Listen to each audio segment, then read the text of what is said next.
Hi friends, welcome to Cricket Mind. Let's analyze India's performance in the last two matches of Super 4.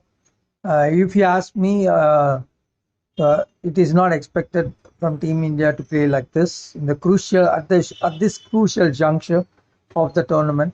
So they took it lightly and they were overconfident about the opponents. Pakistan taught a good lesson to Rohit Sharma of you should not be very overconfident in the crucial matches. So after scoring 10 runs per over in the first 10 overs, when you don't score in the final overs, that shows we are overconfident. Pant played a rash shot. Surya Kumar Yadav was well settled and he played a rash shot at that time. Before that, he scored a boundary and he should have continued by playing singles. So once you have scored one boundary in the over, remaining thing you should pick ones, twos, and threes. So that is how T20 should be played. It's not bang bang cricket all the time. So you should play smart cricket, not some reckless cricket. Okay, coming to the bowling. The bowling looks very ordinary, especially at the top.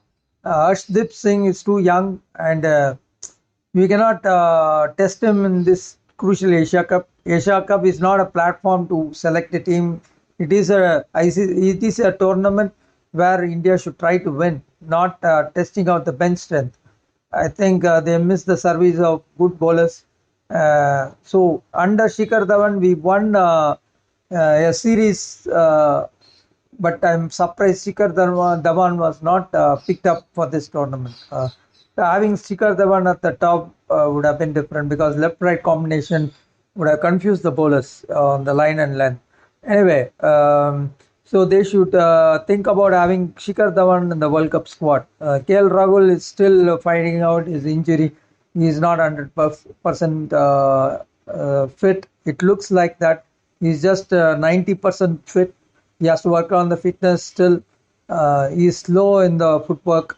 I think you should give more time to for KL Rahul to recover from the injury. So you cannot take chance picking KL Rahul for the World Cup. The Shikhar Dhawan is too good a player than KL Rahul at this time of injury. Okay, coming to the bowling, Bhuvneshwar Kumar is little uh, uh, inconsistent in terms of line and length. One match he bowled really good length and line and length. Next match he is banging it short and he leaked to more runs. So I think either they should pick quality bowlers. Though Bhuvneshwar Kumar is good, but we have to really see whether he can maintain consistent line and length in all the matches in a tournament like Asia Cup and as well as World Cup. So Asia Cup is a very important tournament. One match if you bowl well, it's not that you can't bowl a good length in the next match. You should maintain your line and length in at all times. You cannot spray outside the off stump to the players of Pakistan. They are too good of a T20 team. You cannot take them lightly. Also, Sri Lanka, India took very lightly on Sri Lanka because they are a very good young team. Uh, uh, they are gro- uh, they are developing as a good unit. So these days, we can't take them lightly. Though previous outings India won comfortably, it doesn't mean you can win all the time. So T20 on the day, any team can upset any team. So overconfidence is a limitation for India. So moving forward, they should not be overconfident. Rohit Sharma's captaincy looks overconfident and he thinks we can win all the time. No. So you should safeguard the strategy. You should not let the opponents know your strategy. Every time when you make changes, it is predictable. You can't allow the opponents to know your strategies. So you should surprise them with a better strategy every time. So T20 is always strategic game. You can win only by strategies. Dhoni was successful because he surprises the batsman always. Okay, so a great example was he brought Joginder Sharma in the final over of the T20 World Cup. So everyone cannot be Dhoni. So at least Rohit Sharma should take lead out of Mahendra Singh Dhoni and how to have surprises in the middle to confuse the batsman. He is too stereotyped and too confused in taking decisions. So I can predict he's going to bring the spinner next over. So the same can be predicted by the opponents. If a layman like me can predict he's going to bring spinner, so anyone from the opponents can do the same. They know who he is going to bring.